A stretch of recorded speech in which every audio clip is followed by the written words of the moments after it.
the assumption is I can only be better and strive to be better if I punish myself or look down on myself for the mistakes that I've made.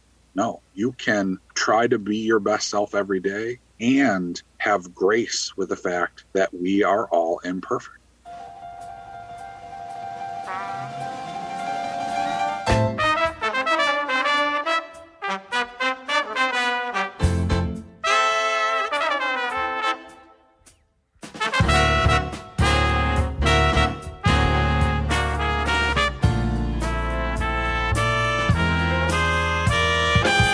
Dave Bolger here, and welcome to Had I Known, conversations with interesting members of the Hamilton College community. This week's guest is Travis Hill, Associate Dean of Students for Student Engagement. All right.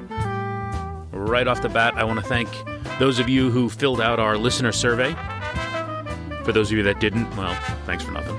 But for those of you that did, very much appreciated, and got a lot of great insight into what people are liking about the show, and get some great feedback on things people want to hear more of. One thing that came up, and I've heard this from several people, is the fact that some people listen to this sped up.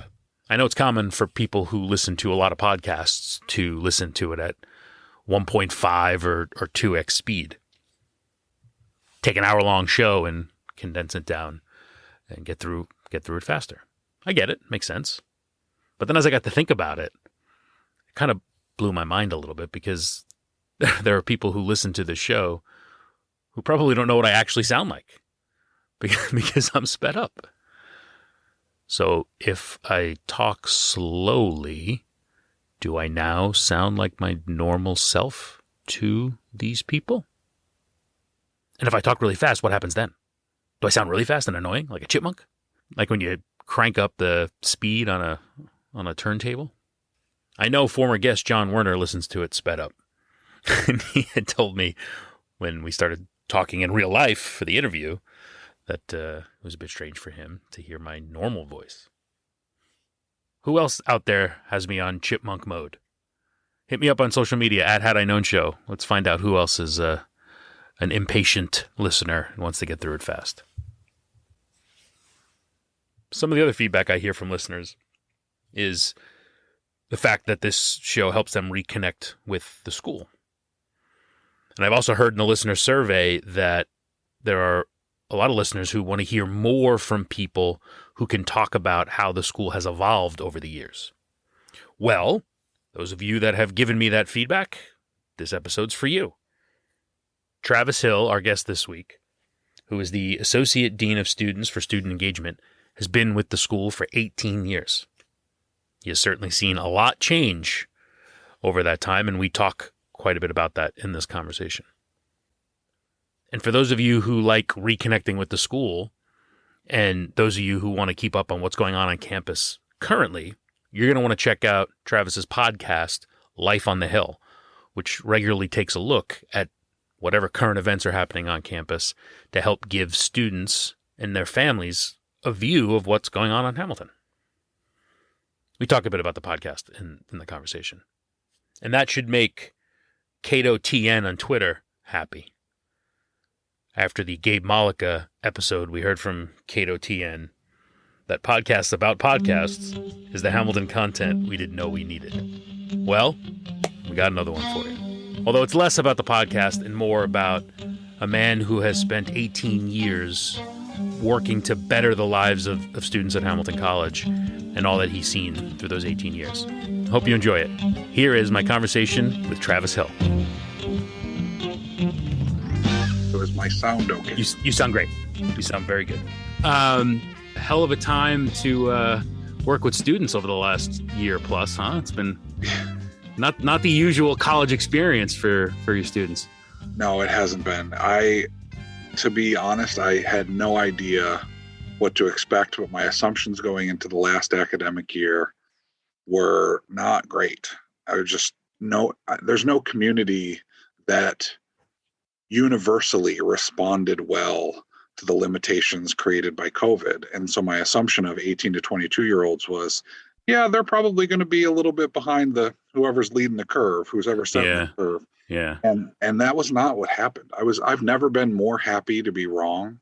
Mm. Our students really, it was hard, and they went through a lot to be able to make the most of what it was, but they really behaved in ways that protected themselves and their fellow community members. Nothing was perfect. Nobody's perfect, but they really, really rose to the occasion. It was really, really impressive. And I am so thankful to be at a place like this, because we had probably the best case scenario you could have in a global pandemic, in the sense that we're in a state that has taken this seriously. We are in a rural community. We are at an institution that we're fortunate to have a lot of resources. And so we were able to kind of utilize our environment and set a stage that set us up for success. And then the students really brought it home for us. I've heard that from quite a few faculty and staff members that I've talked to. That routinely, that's the first thing they say is we were going in with low expectations, and they more than blew it away. What do you think? What do you think that was? I mean, is it, the Hamilton students are unlike any others, or is it a different breed of student these days? Like what got them through? That's a good question. I mean, I would say probably all of the above. I mean, so I started here in 2003, and so I didn't miss you by much. Not by, yeah, that's right. And so I've been around for a long time, and the student body has changed quite a bit through the years. Yeah. So they're not dumb like I was. I knew you would say that. Everybody says that. You literally could be a rising sophomore looking at the incoming first year class saying they're smarter than us. Oh, that's funny. And so that is a common response. But no, not that. It's just that how they function in the world and how the world functioned around students when I started versus now is totally different. Sure. And I think that enough of the pandemic had been in place in the sense that, like, March of 2020, our students went home, and the rising first years who were in their senior year of high school lost out on the end of their high school experience. So they knew what they would lose if they didn't come here and put their best foot forward. And our students are just really smart and committed. And this is a place that is, to be honest, incredibly thriving, all things considered. I mean, we have the largest incoming first year class of all time for this upcoming year. Hamilton is as full and as large as it has ever been, beyond what we necessarily aimed for, because we're doing some things right. And I'm really, really proud to be part of that. And most of the credit goes to the students. And I mean, who the heck knows Delta and all that's going on, but hopeful for somewhat closer to a normal experience, or at least a little bit better than what it was before. Yeah. It's hard to say, right? Yeah. You know, you in the prompt to say, hey, these are the things I want to talk about. One of the things you mentioned was like, let's talk about the future. And I'm thinking, if I could predict next week, I could probably be the number one administrator in all of the United States. But the fact that we're requiring vaccination and that our community is coming through and doing the things that they need to do in that way, it's providing us a level of confidence and a level of safety that we can offer. Things will be different, and they will be different by the time we get to point A, B, or C than we think they will be today. But I do think that they will be much closer to pre-March 2020 than they were all of last academic year. I hope so. Me too. I hear a lot from people wanting to hear from people like you who have seen the school, the evolution of the school. Sure. And you mentioned it's a different student now than it was not that long after I left. And, you know, I know that there have been a concerted effort to get better students and improve the quality of student that comes in. And I know that's part of it, but you've said something interesting just a moment ago about how the world surrounds students now versus then is different. Explain that a little bit. So the tricky part about picking any time in history is that it'll resonate with some and probably not with others. So here we go. But you and I are of a similar era. We were in college at the same time. And at that time, the internet was not much of a thing, and we didn't have cell phones that were computers in our pockets. And prior to coming to college, when you left, you were spoken to again when you returned, right? So there was and so people kind of had a different level of autonomy and a different level of experience that brought with it some amount of social interaction that's just different than it is now. The other thing is that I won't pretend to be an expert on all the things that our students experience nowadays, but I think that social media and the curated experience that students have from one another lends itself to a lot of imposter syndrome and a lot of mental health in a more broad and more acute way. But at the same time, our students have spent not only generally more time with their parents and with other meaningful adults in a lot of situations, but then add the pandemic where people have just been at home. Yeah. They have a different level of responsibility. They come in and, I mean, not to be too crass about it, but in 2003, it was a little wild here in a way that's not as much the case now. People certainly know how to have fun, and they've been able to have various versions of fun through the years. But there were some times back in 2003 where I was like, this is a little bananas. And a lot of those things don't happen as much now. So Professor Klinkner, when I talked to him, said that, back then it was not uncommon to walk around on a Saturday or Sunday morning and take inventory of all the things that were broken or missing around campus. And he had pointed out that doesn't happen anymore. That's exactly right. Yeah. I mean, that's a really good example. That is 100% the case. There was just it's interesting because Meredith Harper Bonham worked here for many years in a variety of roles, including in the Dean of Students office before she transitioned off to another institution. And while she was my supervisor, she said to me that Hamilton at that time, this was probably about 10 years ago, was in the process of transitioning from a mom and pop shop to a much more kind of corporate, streamlined, efficient system in terms of how it functioned.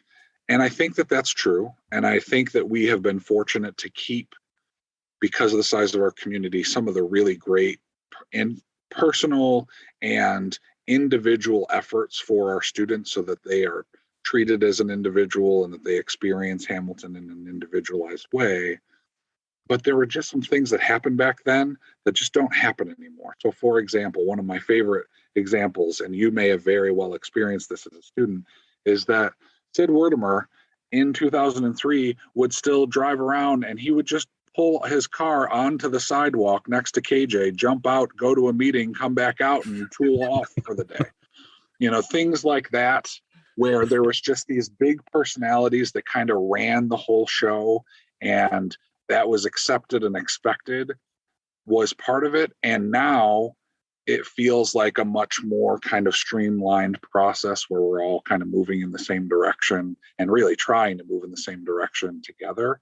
And they all have their pros and cons, right? Sure, like there's some of the things from back then that I miss, and there are things from back then that I'm thankful aren't the case anymore. Yeah. And some of those wild times were, as I understand it, you started out in residential life. So you had a front row seat to probably some of the crazy. Literally a front row seat. Absolutely. Yeah.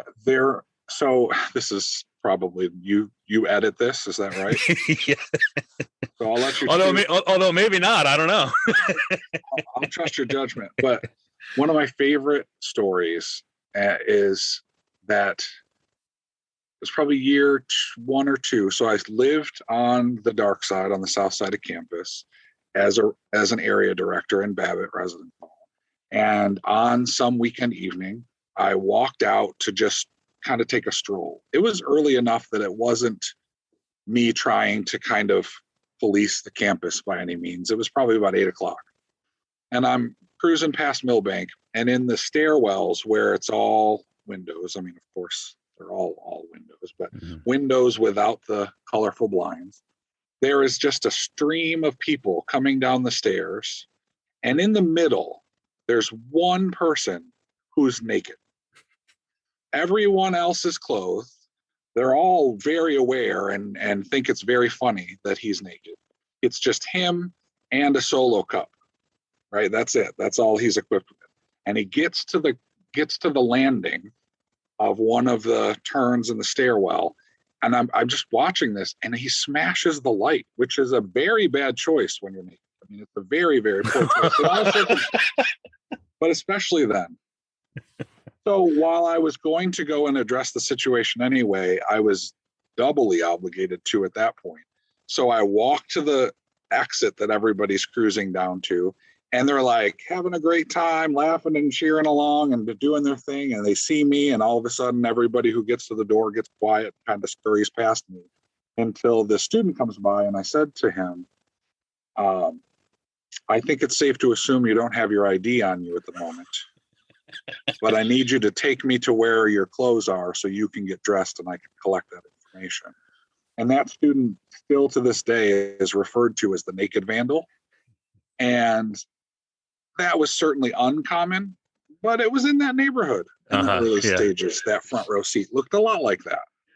Did you feel like early on, because you were a young man, sure, a younger man than you are now, so not too far removed from being a student yourself, close in age to these students, and as now as your professional responsibility to deal with some of that stuff, did it feel like you said you weren't going out policing, but because I remember as an RA feeling that fine line of like, I don't want to be a narc and I'm not trying to be but I also don't want people to be stupid.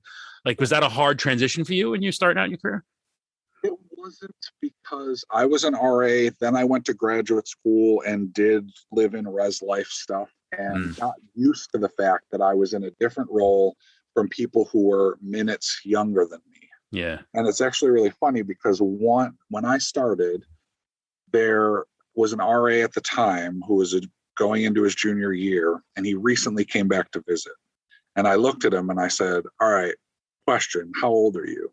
And so he said how old he was, and he's like, how old are you? And I told him, and we were 4 years apart. Mm-hmm. And he was shocked by that. And I said, I always knew that. I always knew that we were very close in age, but because of our roles, it just felt very different. But that's always kind of part of it. That's actually the benefit of having professional live-in staff, because as an undergraduate, of course, it's hard to draw those lines with your peers who you have some amount of power over. But these folks were wonderful, and students that when they come back, I'm thrilled to get to visit with them and laugh about the old stories, or, commiserate about some of the challenges they may have experienced.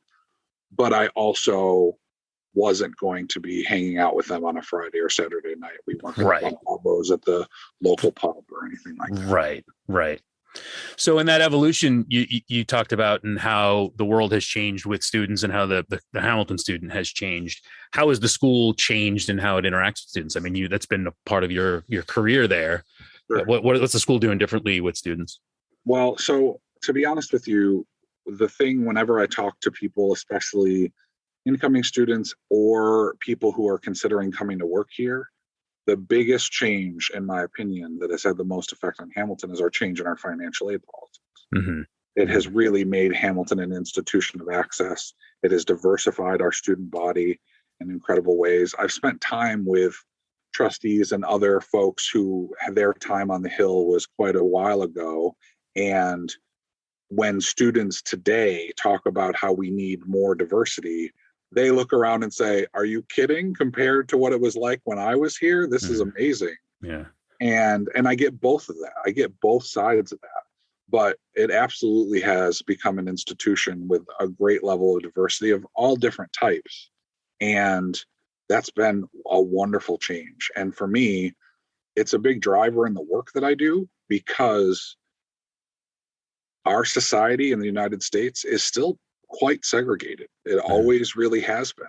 And so a place like Hamilton, especially with the amount of diversity that we've been able to bring in the faculty, staff, and students, is one of the few places where you really get the chance to interact with people who have potentially very different lived experiences with you.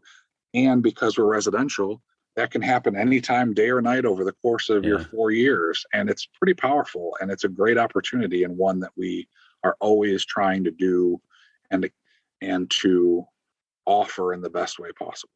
So talk a little bit about your current role.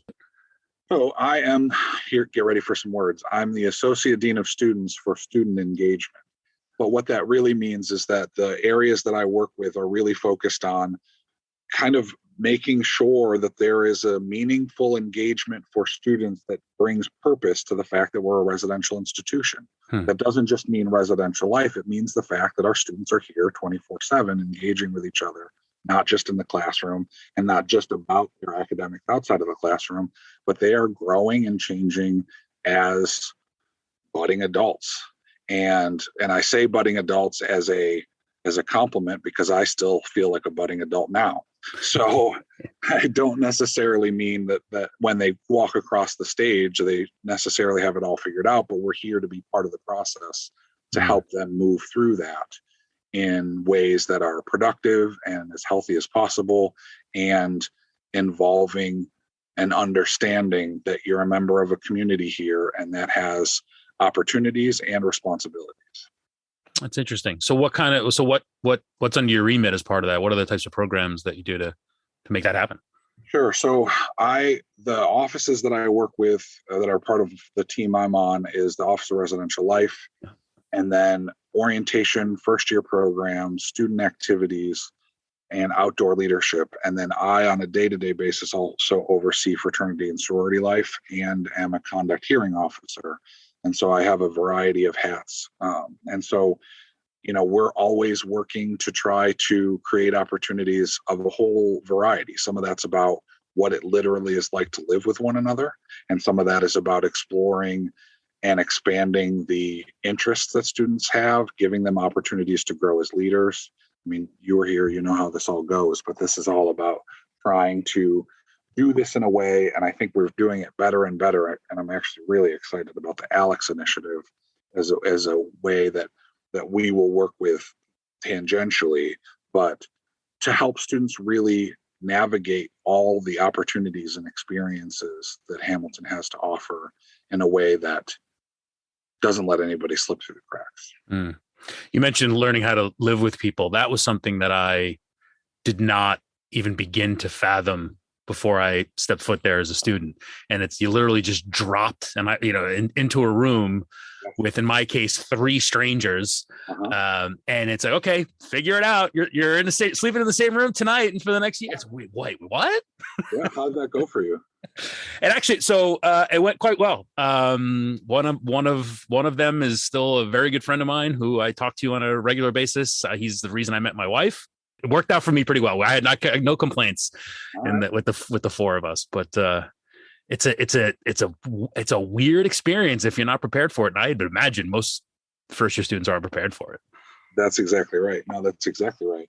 I spent the afternoon today with our opportunity program students, and the topic of the day was roommate agreements and how to kind of get yourself off on the best foot possible with your new roommates. And so I spent the majority of my afternoon on this exact topic.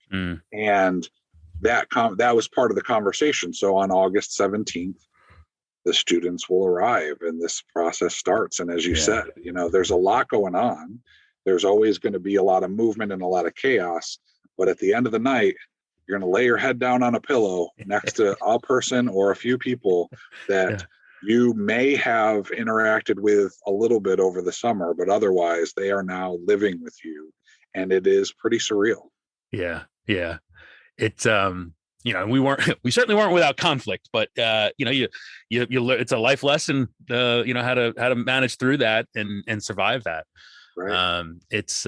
I always said for a long time after I graduated, it was those sorts of things that I feel like I got out of my college experience even more so than the classroom. Right. It was just learning how to, as you said, become an adult. Yeah. I mean, honestly, that is why I love the liberal arts experience on a residential college campus. I had that as my undergraduate experience, went off to graduate school at a mid-sized state institution, knew that was not the answer for me, and was looking to get back to this type of institution, interviewed here, and it just felt like home. And I feel like the mixture of a liberal arts institution and a liberal arts academic approach with the residential experience, especially on a smaller campus, it really gives that lifelong learning and that overall development a push in every aspect. Now, I can't speak in great depth to other types of institutions and approaches because I've spent almost my entire career, I've spent my entire postmaster's career here, but there's opportunities to not grow in some areas as a person and as someone who is aspiring to your academic goals in other institutions. And I just don't think you can manage to do that while living with and studying with your fellow college students for the course of the four more years. Right. And it gives you a connection, right, to the place more so, which is one of the things I've talked about with other folks. And I know that there are efforts underway to combat this or overcome this, but with the way in which the experience has been for the students of the last 2 years, that connection, either some getting sent home early or just not having the same sort of experience. As someone who's charged with student engagement, do you worry about what they're going to be like once they stop being students and what their engagement's like with the school?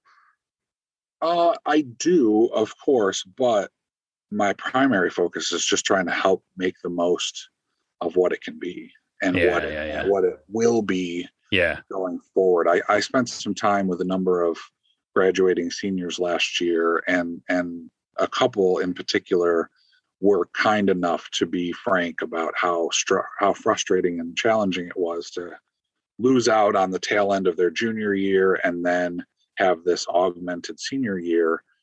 And that's totally fair, but they also, one, made the most of it for what they could. And thankfully, we as an institution at the tail end of the year, when things kind of lightened up a bit and it was a little bit more safe, we tried to cram in as much close to normalcy as we could. But also,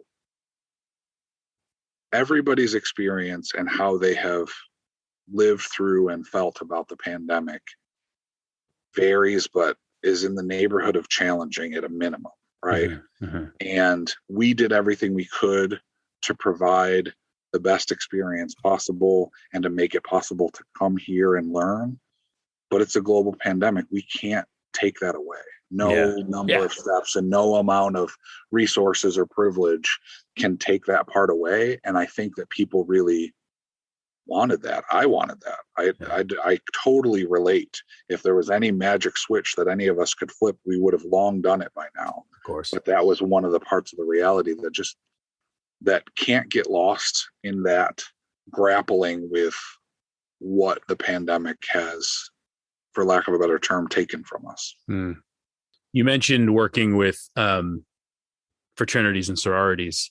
So you joined Hamilton not too long after there was some pretty big upheaval in the world of sororities and fraternities. How has that evolved over time, and what's the role of those organizations in student life now? Yeah, that's a good question. So when I started here, students still called the former fraternity houses by name, and it was a regular topic discussing the loss of the houses and students' frustration, even though none of the students that I experienced on campus, even in my first year, had ever seen fraternity houses. But they was still recent enough that the lore was still there. That is not the case anymore. We don't call. I'm not sure if I asked 5 random students to name a fraternity house name by name that they could do it at this point. And it has kind of moved into this place where fraternities and sororities continue to have a role on this campus, but the role has moved from being kind of the centerpiece of social life, and instead it is an aspect of social life, particularly for the students who choose to engage in it.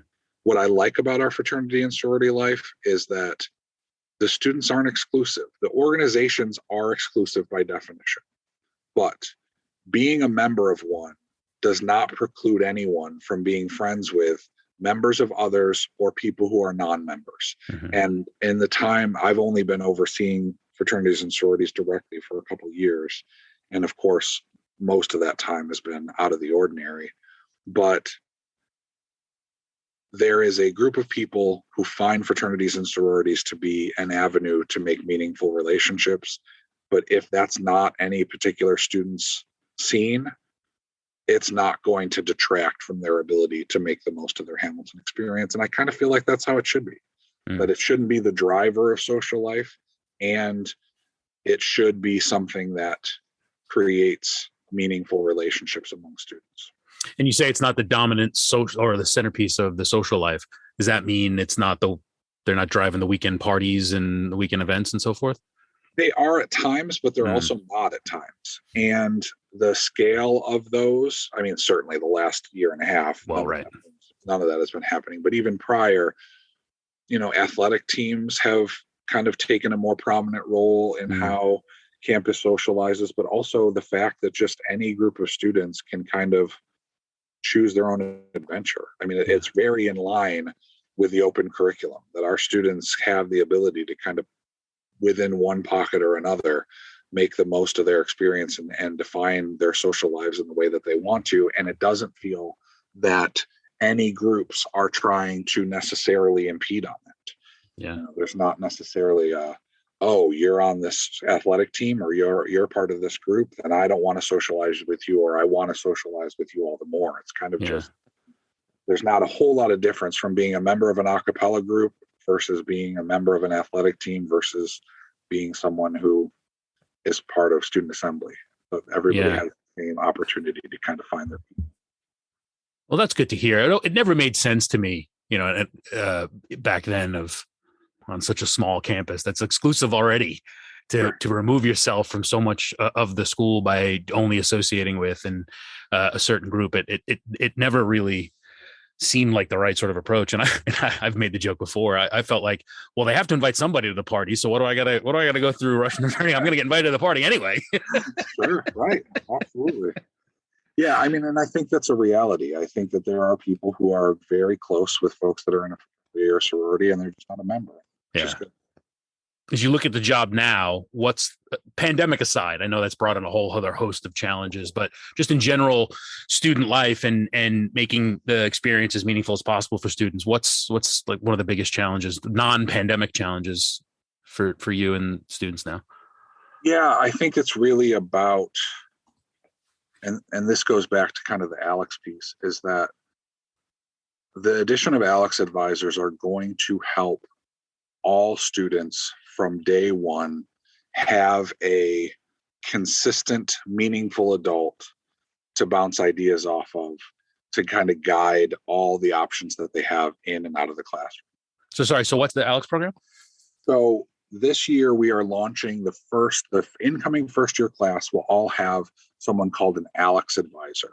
Okay. And that is a professional advisor. So you'll have your faculty advisor as has always been the case, but now you will also have a professional staff person who is a cross-trained advisor that understands the ins and outs of all different aspects of campus, to be able to kind of spend some time with students and not just look at what courses they're taking, but also what activities they're engaging with, thinking ahead to, do I want to study abroad and don't I? There's still an office that helps support study abroad and does direct, very specific advising, but this is someone who's kind of helping students build the bridge of their choice through the experiences that they're most interested in, and to spend some time really reflecting on what do they want to do here and how can they make the most of all the wealth of opportunities that are offered. Wow. And it's pretty great. And I'm very, very excited about it. And in the student life realm, that will help the cause, because historically students have certainly jumped in with both feet and both hands and head first sometimes with getting engaged, to the point where they get overwhelmed and have overcommitted. I mean, in our world, that's often one of the challenges that we deal with. Whereas so if you're a student, you walk through the door, you have your academic advisor, but then all the outside of the classroom pieces, unless that person happens to have been here for a long time and having great working knowledge, you're kind of out there just trying to figure it out. I mean, honestly, that's kind of part of where the podcast came from, is the Life on the Hill podcast, is that students had the potential to kind of bump around for a while before they found a meaningful adult, whether that was a coach in the early stages, maybe it's a supervisor in a job or an advisor of a club, or wherever you kind of find your place. Until that happens, you may not have somebody who is really able to sit down and help guide some of the reflection that can benefit a student to think, do I want to do all these things? Should I be doing more things? Which things should I be investing my time in? And so this ALEC advisor piece should help guide that from minute one, and then still operationalize all the great resources that already exist. Will these advisors be available to help alumni as well? Because it sounds like I could use one of those. Yes, my guess is no. But it's pretty incredible. It's like early executive coaching, really, right? I mean, that's pretty fantastic. Yeah, I'm very excited about it, and we have a great group of ALEC advisors that'll pilot this group, and then that team will grow, because what's going to happen is the incoming first years will have an ALEC advisor, and that person will stay with them over the 4 years. Wow. And as we bring in the following first year class, we'll have the first years and the sophomores who are working with ALEC advisors until the 4 years are built.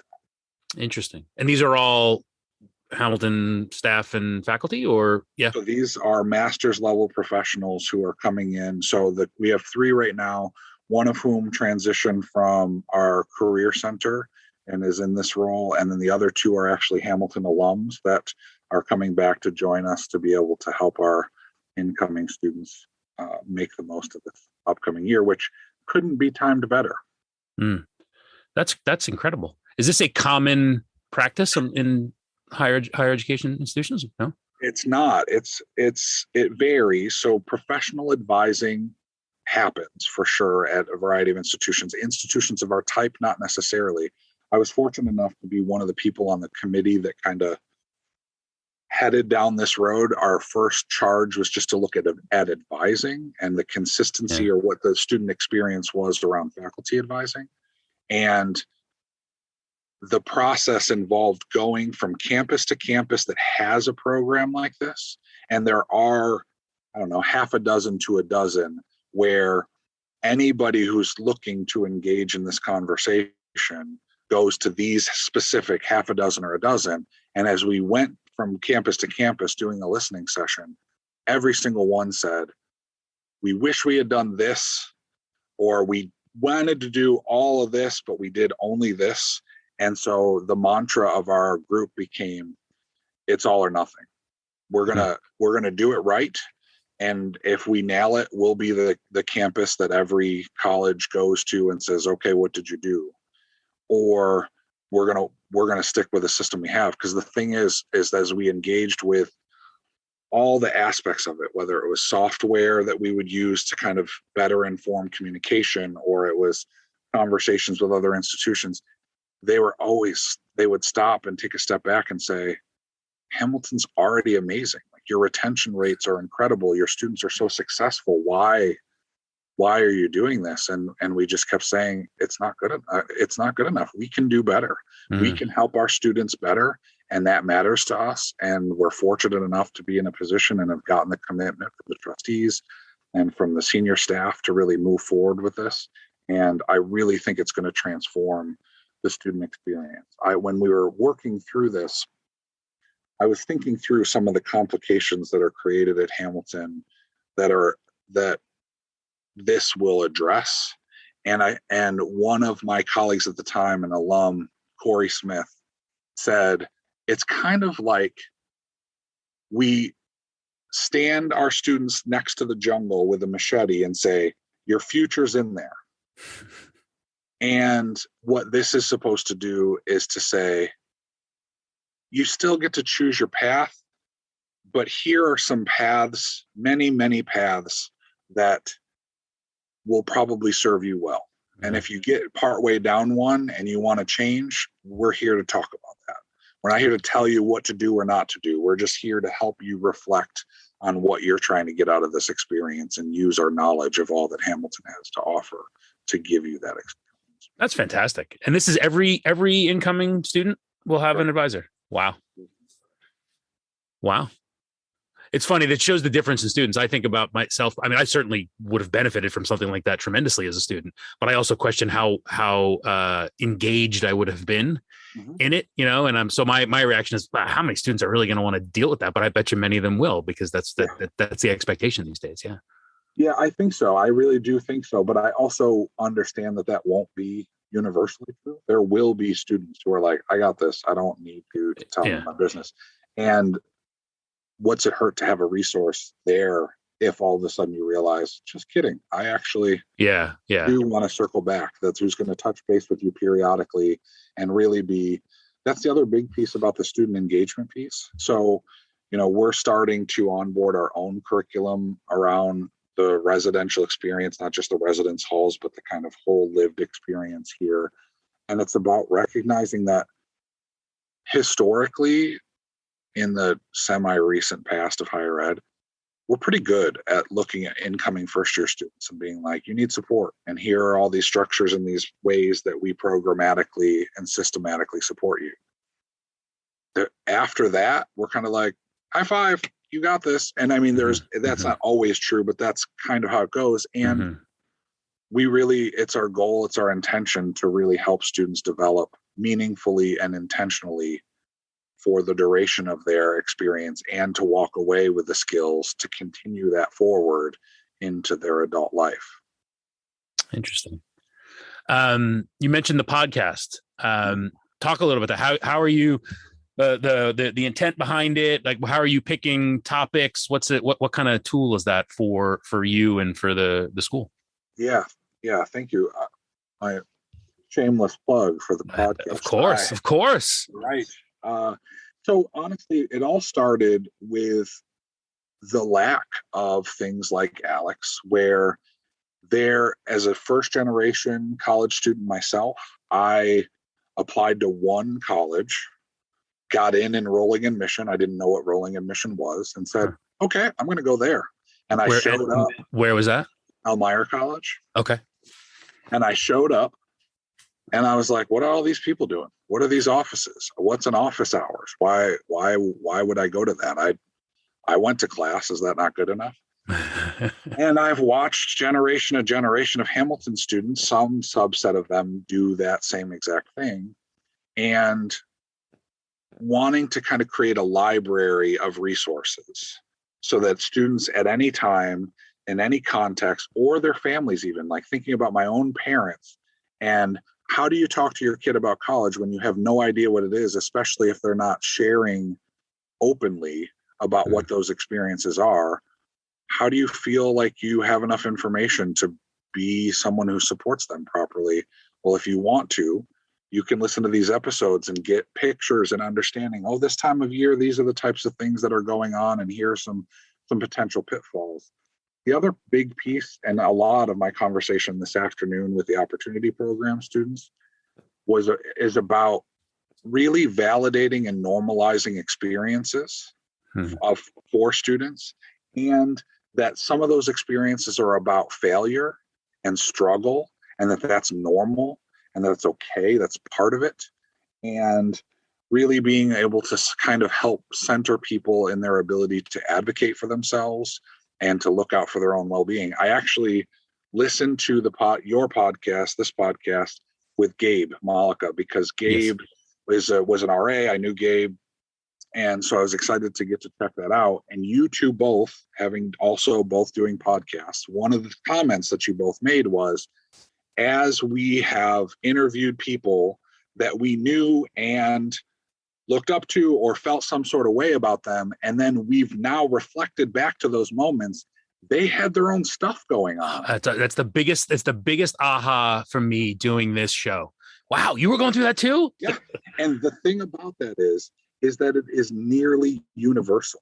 Yeah. Like, there are some specific things that when I'm having conversations with people, whatever their role is, whatever their connection is to Hamilton, part of it is about bringing out the stories of struggle, showing how people move through struggle and still found success, and in fact wouldn't have found the success that they had if they hadn't failed at times and been willing to put themselves out there, but also that it was hard and that they weren't sure, and that that's okay and that's normal. Like this time of year, my favorite thing to normalize is the fact that transitioning to college, or really anything, brings this feeling of nervousness and excitement and anxiety, right? And it lives with you, and you go into a situation, you're like, okay, this is pretty normal. But 99% of people are working their butt off to fake it. Like that's not the case, right? Yep. And B, it always lasts longer than you want it to or you thought it would.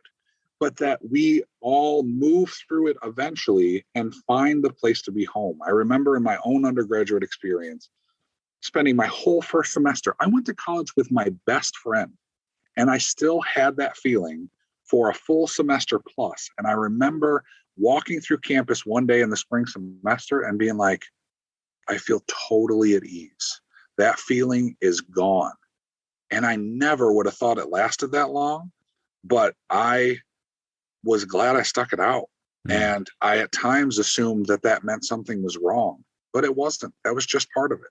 And normalizing that part of things and letting people acknowledge that exists in them, even if they never say it to the person sitting next to them, they just know it themselves, is huge. It's really, really important. That's great that you're doing that. You get a sense students are utilizing that resource and picking up those learnings? It's a good question. I honestly, the data that I get from the podcast itself is more just about how many listens there are and how many unique listens there are. So I don't know the breakdown. I will say that I've heard from every population of our community. I recently, over the summer, there was a prospective student who's a rising senior in high school who reached out to me out of the blue and was like, I don't know if this was for me, but I feel like I understand Hamilton relationships better than I understand any other institution, especially given that I can't visit places as readily. This was awesome. And so we spent 30, 45 minutes on the phone one day, just kind of talking through how she's interested in doing a podcast and what this all has been like, but also with faculty and staff who are like, I had no idea that this was other area of campus had things going on. And then certainly students who are saying, yeah, I listened and I find it really helpful. And students, of course, love hearing from alums, and spoiler alert, I look forward to having you on for Life on the Hill, but hearing from alums and hearing from current students. So certainly trying to make that. So really the only two things I heard was you want me on the show, no problem. And two, a rising student reached out to you. So the admissions office owes you a bonus, clearly. Right. I'm just happy to help. So we talked a little bit about this, aha moment that I've had, Gabe talked about, he had it, and it's a universal experience. So if you think back in your 18 something years at Hamilton, and when you arrived back in 2003, thinking back across your time at the school, is there anything you wish you had known? Anything I wish I had known? Oof. One of the things that I have learned over time, and is another thing that I try to normalize, and it's really, really important, kind of to your joke, but as I said, many people have said about, I wouldn't be smart enough to go to Hamilton now. A lot of people, myself included at times in my life, have conflated the drive to be the best we can be with allowing ourselves to be unkind to ourselves about our mistakes. That the assumption is I can only be better and strive to be better if I punish myself or look down on myself for the mistakes that I've made. And when I have the chance for myself, and when I'm talking to students, to kind of point out that, no, you can try to be your best self every day and have grace with the fact that we are all imperfect, that we all struggle. Everybody has their stuff. The person that you look up to that is got it all together, they don't have it all together. And that's okay. None of us do. That's part of being human. And the best way that we can show up on any given day is by starting to be kind to ourselves, and then turning to our neighbor and recognizing that they're in the same boat with us and that we can give them some grace too. That might be the single most important message ever delivered on this show. I think that's fantastic. And I hope people hear it, and I hope people heed it. I think it's you're spot on, and kudos to you for pushing that message. Thank you. Yeah, it is interesting to have the chance to support 18 to 22-year-olds through a really powerful and tumultuous experience all the time. I have seen nearly 5 generations of Hamilton students. Last year, I crossed the threshold where the year I started was the year they were born. And I was like, oh no, this is not what I expected. But it has given me the opportunity to have a picture into that experience. And if any part of what I do in the podcast or in my work helps students kind of have grace with themselves and each other, I mean, that's the building block of well-being. That's the building block of talking across difference, is seeing the sameness between us. It's also about respecting the difference, but it's about being willing and able. And that's the greatest thing about being up on the hill and having this place where students come from all over the country and all over the world with all kinds of different experiences, and they end up laying their head down on a pillow at the end of the night next to someone that they don't know, and they can't begin to imagine the effect that person will have on their lives, especially if they can give each other some grace. All right, that's Travis Hill, Associate Dean of Students for Student Engagement. I think we're going to have another conversation with him to get more stories out of him. Got some good ones, but there's got to be some better ones that he saves for the late night conversation. So gonna have to schedule a late night conversation and get more out of him. Be sure to check out his podcast, Life on the Hill, if you want to get a sense for what's going on campus for students today. You can get that on Spotify, Apple Podcasts, and we'll link to it in the show notes of this episode. It's a really great service he's providing for the Hamilton community. So check it out.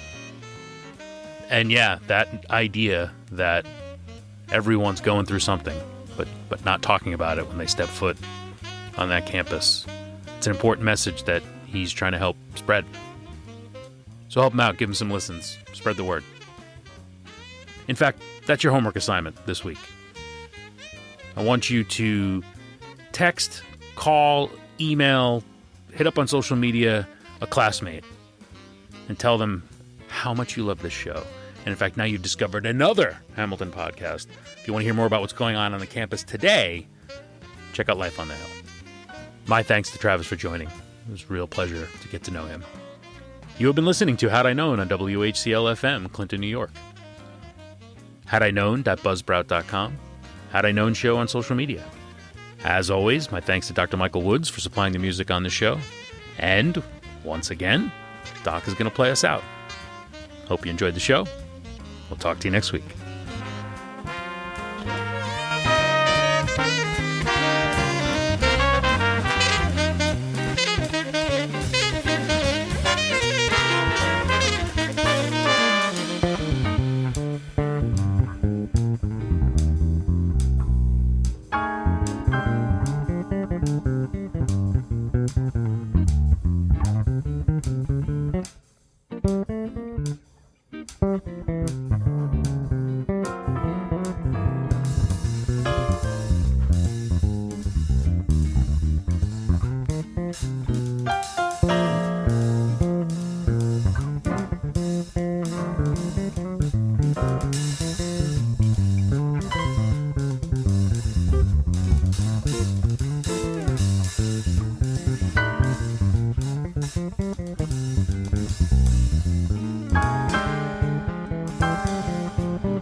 Had I Known podcast show on your radio or take it to go.